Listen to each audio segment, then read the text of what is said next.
आज हामी class 10 science को है च्याप्टर नम्बर 3 मा भएको एनर्जी भन्ने टपिकमा फुल डिस्कस गर्नेछौं। अब सुरुमा त एनर्जी छ। एनर्जी भन्ने कुरा हामीले प्रिभियस क्लासेसहरुमा पनि पढ्दै आएको कुरा हो है। 8 9 तिर पनि हामीले पढ्दै आएको कुरा हो एनर्जी भनेको के हो भनेर। एनर्जी भनेको सिम्पली के हो भने एबिलिटी अफ डुइङ वर्क, कसैको काम गर्ने क्षमतालाई हामी के भन्छौं भने एनर्जी भन्छौं है त। यो अर्थमा अथवा यो युनिभर्समा के छ भन्दाखेरि हामी धेरै चीजबाट हामी एनर्जी गेन गर्न सक्छौं अथवा एनर्जी लिन सक्छौं है त। जे कुराबाट हामी एनर्जी लिन सक्छौं नि तिनीहरुलाई भनिन्छ सोर्सेस अफ एनर्जी। हामी क्लास 10 मा चाहिँ एनर्जी को सोर्सेसहरु है तिनीहरुलाई कसरी क्याटेगोराइज गरेको छ, तिनीहरुको टाइपहरु के भनेर हामी डिस्कस गर्छौं अनि एनर्जी चाहिँ कहाँबाट लिन सकिन्छ त भन्ने कुरामा हामी यहाँ छलफल गर्छौं। अब हामी सोर्सेस अफ एनर्जी के हो त, कहाँबाट हामी एनर्जीहरु लिन सक्छौं भन्ने कुरा चाहिँ के हो, सोर्सेस अफ एनर्जी हो क्या। कुन ठाउँबाट कहाँबाट हामी एनर्जी लिन्छौं तिनीहरुलाई के भन्छौं हामी सोर्सेस अफ एनर्जी भन्छौं। अनि यो सोर्सेस अफ एनर्जीलाई चाहिँ हामीले दुई भागमा विभाजन गर्न सकिन्छ on the basis of their form and uses. तिनीहरुको कसरी हामी युज गर्छौं अनि तिनीहरु कस्तो रूपमा पाइन्छ यो अर्थमा है, त्यसलाई आधार मानेर हामी के गर्छौं भने सोर्सेस अफ एनर्जीलाई क्याटेगोराइज गर्छौं।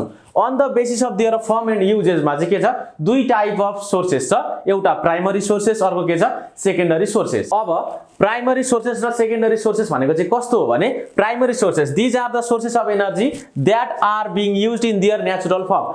हामीले नेचुरली जस्तो पाइन्छ चीजहरु त्यसलाई त्यसरी नै युज गर्यौं, त्यसको ओरिजिनल फर्ममै युज गर्यौं भने त्यसलाई भनिन्छ प्राइमरी सोर्स। जस्तै हामी वुड कोल है, हामी दाउरा, हामी कोइला अनि क्रूड ओयल भनेको के कच्चा तेल है, अनि नेचुरल ग्यास, सोलर एनर्जी सनबाट आएको जुन एनर्जी हुन्छ त्यो सोलर एनर्जीलाई हामी चाहिँ जस्ताको त्यस्तै रूपमा युज गर्न सक्छौं। अनि सेकेन्डरी सोर्स भनेको चाहिँ के हो भने हामीले प्राइमरी सोर्सबाट के गर्ने, यसलाई प्रशोधन गर्ने, प्राइमरी सोर्सलाई प्रशोधन गर्ने, त्यसबाट विभिन्न किसिमका सोर्सहरु तयार गर्ने। त्यो सोर्सेसहरु जुन तयार हुन्छ प्राइमरी सोर्सबाट त्यसलाई भन्छौं हामी secondary source of energy. So यहाँ डेफिनेसनमा के छ भने they are the sources derived from the primary sources of energy. जस्तै बायोग्यास भयो, केरोसिन मट्टी तेल है, पेट्रोल डिजेल भनेको कहाँदेखि निस्किन्छ, क्रूड ओयललाई प्रशोधन गरेर निस्किन्छ। सुरुमा क्रूड ओयल हुन्छ नेचुरली, त्यसलाई प्रशोधन गरेर हामी पेट्रोल डिजेल केरोसिनहरु निकाल्ने हो। So these are the secondary sources of energy. हामीले on the basis of their form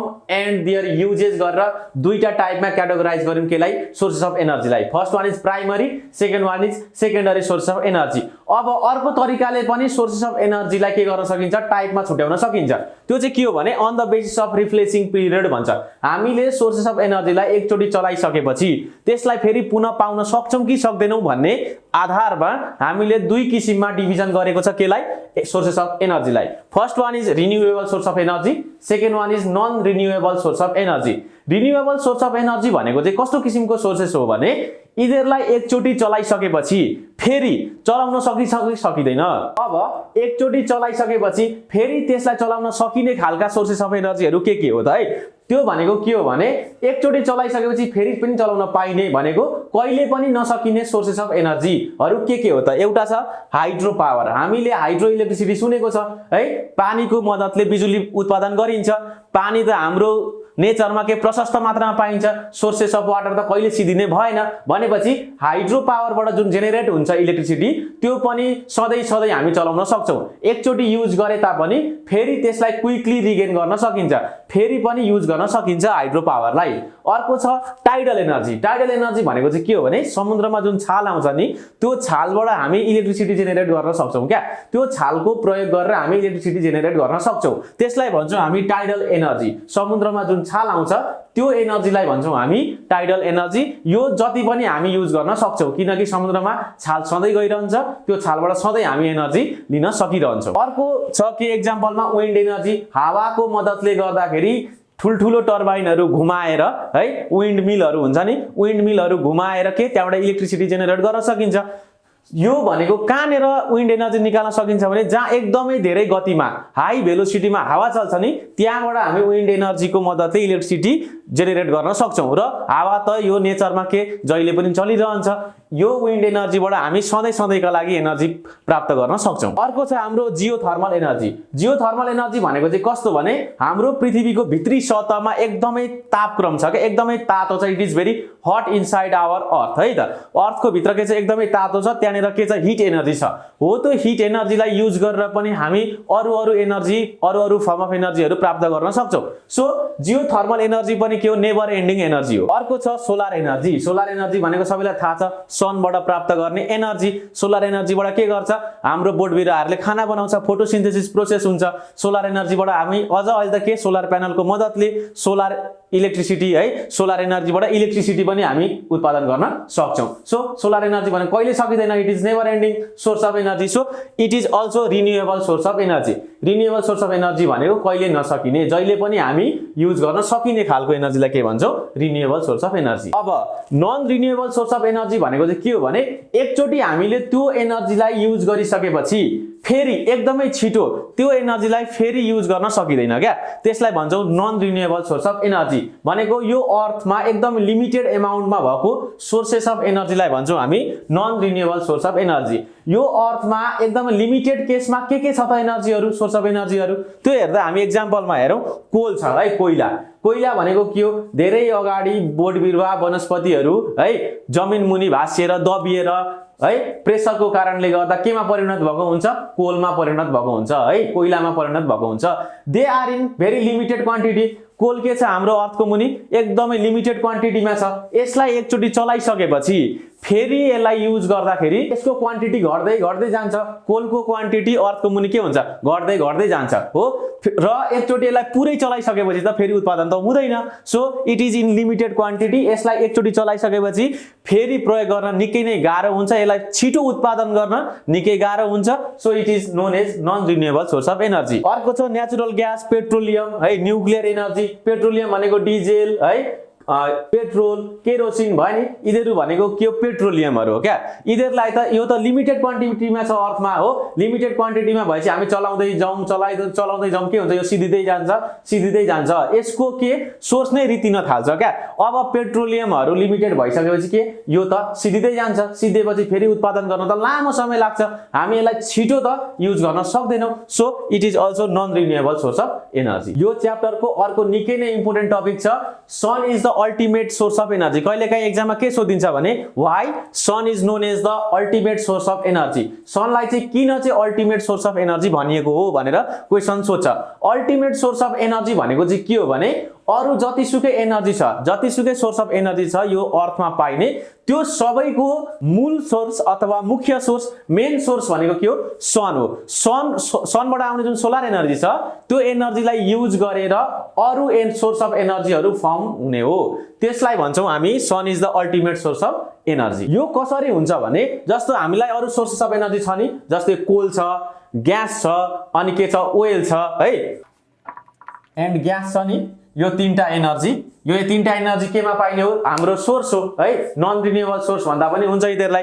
अब कोल भनेको के हो, ओइल भनेको के हैन, ग्यास भनेको के, यिनीहरू कसरी बन्छ है त हाम्रो अर्थको मुनि है धेरै लामो समयदेखि जुन प्लान्ट्स एन्ड एनिमल्सहरू डेड एन्ड डिके भएको हुन्छ नि तिनीहरूलाई अर्थको सर्फेस मुनि हुँदाखेरि हाई प्रेसर र हिट एनर्जी भएको कारणले गर्दाखेरि के हुन्छ तिनीहरू केमा ट्रान्सफर हुन्छ कोल ओइल एन्ड ग्यासमा कन्भर्ट हुन्छ क्या। के कन्भर्ट हुने हो प्लान्ट्स एन्ड एनिमल नै केमा कन्भर्ट हुने हो कोल ओइल र ग्यासमा कन्भर्ट हुने हो क्या धेरै प्रेसरको कारणले गर्दाखेरि। अब हामी बाँच्नु पर्यो, एनिमल बाँच्नु पर्यो हो, प्लान्ट्सहरू बाँच्नु पर्यो। प्लान्ट्स कसरी बाँच्छ फोटोसिन्थेसिसले गर्दा बाँच्छ। फोटोसिन्थेसिस के गर्दा हुन्छ सनबाट आएको सोलर एनर्जीले गर्दा। सोलर एनर्जीलाई लिएर प्लान्ट्सले फोटोसिन्थेसिस गर्छ, खाना बनाउँछ अनि आफू बाँच्छ हो। त्यही प्लान्ट्स नै गाडिएर के बन्ने हो कोल बन्ने हो है। अनि ओइलको कुरा, ओइल केबाट बन्छ हाम्रो जस्तो एनिमल्स हुन्छ नि, एनिमल्सहरू धेरै समयदेखि अर्थको मुनि गाडिँदाखेरि त्यहाँबाट ओइल क्रिएट हुन्छ है, ओइल बन्छ।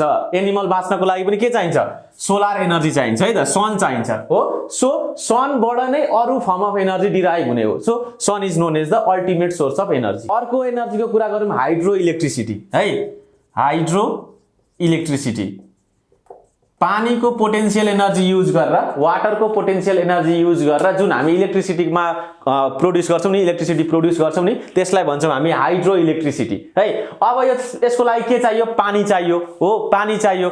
पानी कसरी चाहिँ पानीको बहाव हुन्छ त यो नेचरमा भने यो अर्थमा भने वाटर साइकल भन्ने प्रोसेस थाहा छ। वाटर साइकल भनेको के हो है पानी के हुन्छ बाफबाट उड्छ बाफबाट उडेपछि बादल बन्छ बादल भएपछि के हुन्छ बादलहरु पानी पर्छ हो यो साइकल चलिरहन्छ यो अर्थमा यो साइकललाई कम्प्लिट गराउनको लागि मुख्य भूमिका केले खेल्छ सोलर एनर्जीले खेल्छ है सोलर एनर्जी भएन भने त इभापोरेसन हुँदैन हो भ्यापोराइजेसन हुँदैन भ्यापोराइजेसन नभएपछि त वाटर साइकल पनि कम्प्लिट हुँदैन वाटर साइकल कम्प्लिट भएन भने वाटरको एक्जिस्टेन्स हुँदैन यो पृथ्वीमा त्यसकारणले गर्दा सोलर एनर्जीले गर्दाखेरि वाटर साइकल कम्प्लिट हुन्छ त्यही वाटरलाई युज गरेर हामी के गर्ने हो हाइड्रो इलेक्ट्रिसिटी जेनेरेट गर्ने हो सुरुमा त के रहेछ मुख्य भूमिका के रहेछ सनको रहेछ हाइड्रो इलेक्ट्रिसिटी पाउनुमा पनि सनको मुख्य भूमिका छ क्या सोलर एनर्जीको सो सनलाई हामी के भन्छौं अल्टिमेट सोर्स अफ एनर्जी अब अर्को निकै नै गम्भीर र अहिलेको एकदम जल्दो बल्दो के टपिक एनर्जी क्राइसिस अथवा फ्युल क्राइसिस यो भनेको के हो भने हामी जति धेरै non renewable source of energy चलाउँदै जान्छौं non renewable source of energy भनेको कोल पेट्रोलियमहरु है बायोग्यासहरु हामी जति चलाउँदै जान्छौं त्यो चलाउँदै जाँदाखेरि तिनीहरुको सोर्सहरु रितिदै जाने भयो है रितिदै गएपछि त इन फ्युचर के हुने भयो भने यो कम्प्लिटली सकिएर जाने भयो कम्प्लिटली सकिएर गएपछि त हामीसँग सोर्स अफ एनर्जी नबाच्ने भयो है हामी त अहिले पेट्रोल डिजेल केरोसिनको मद्दतले गर्दाखेरि एनर्जीहरु पाइरहेका छौं है कोलको अथवा कोइलाको मद्दतले गर्दा एनर्जीहरु पाइरहेका छौं व्हाट इफ यदि यिनीहरु सकिएर गए भने के हुन्छ त सकिएर गएपछि त हामीले प्रयोग गर्नको लागि सोर्स अफ एनर्जी नै बाँच्दैन हामी हाम्रो घरको चुलोमा किचनमा के सिलिन्डर युज गर्छौं नि ग्यासको सिलिन्डर एलपीजी ग्यास है लिक्विफाइड पेट्रोलियम ग्यास युज गर्छौं नि त्यहाँनेर के हुन्छ त्यहाँनेर नेचुरल ग्यास हुन्छ नि त हो त्यो ग्यास युज गरेर हामी त खाना बनाउँछौं अब त्यो त हाम्रो non renewable source of energy हो त्यसलाई प्रयोग गर्दै गयो भने एक दिन त्यो सिधिन्छ हामी बाइक कार है अरु भेहिकल्समा के युज गर्छौं भने पेट्रोल डिजेलहरु युज गर्छौं है पहिला त स्टोभमा है केरोसिन पनि युज गरिन्थ्यो नि त मट्टीतेल खाना पकाउनको लागि अब यी सबै कुराहरु त सिधिदै जाने भए हामीलाई फ्युचरमा के हुने भयो गाह्रो हुने भयो त्यसलाई के भन्छौं हामी एनर्जी क्राइसिस अथवा फ्युल क्राइसिस भन्छौं है त फ्युचरमा जुन स्क्यार्सिटी हुन्छ एनर्जी र फ्युलको त्यसलाई नै भन्छौं हामी एनर्जी क्राइसिस अब एक्जाममा पनि धेरै पटक सोध्ने गरेको यो एनर्जी क्राइसिस फ्युल क्राइसिसबाट बच्नको लागि चाहिँ के गर्नुपर्छ है त यसबाट बच्नको लागि चाहिँ हामीले के गर्ने भने अल्टरनेटिभ सोर्सेस अफ एनर्जीहरु चलाउने हो क्या नन रिन्युएबल सोर्सेसको विकल्पमा है अप्सनमा हामी के चलाउन सक्छौं अल्टरनेटिभ सोर्सेस अफ एनर्जीलाई चलाउन सक्छौं अल्टरनेटिभ सोर्सेस अफ एनर्जी भनेको के हो भने रिन्युएबल सोर्सेस अफ एनर्जी हो क्या हामी नन रिन्युएबल सोर्सेस अफ एनर्जीको सट्टामा चलाउने के हो रिन्युएबल सोर्सेस अफ एनर्जी हो त्यो कहिले पनि सिधिदैन भनेपछि त अब हामीले म्याक्सिमम के गर्नुपर्ने हो भने रिन्युएबल सोर्सेस अफ एनर्जी चलाउनु पर्ने हो जस्तै सोलर एनर्जी चलाउनु पर्ने हो विन्ड एनर्जीबाट हामीले इलेक्ट्रिसिटी लिनु पर्ने भयो अथवा अरु फर्म अफ एनर्जीहरु गेन गर्नु पर्ने भयो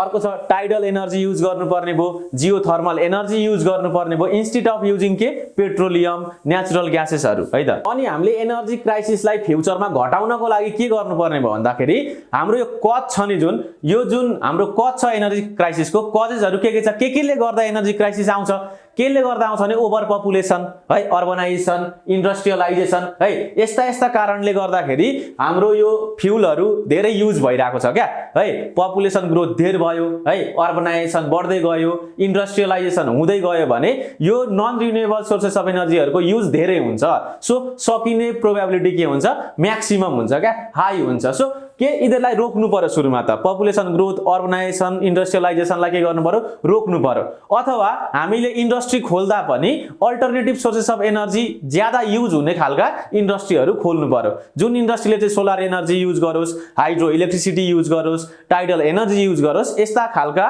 के इन्डस्ट्रीहरु हामीले डेभलप गर्दै जानुपर्छ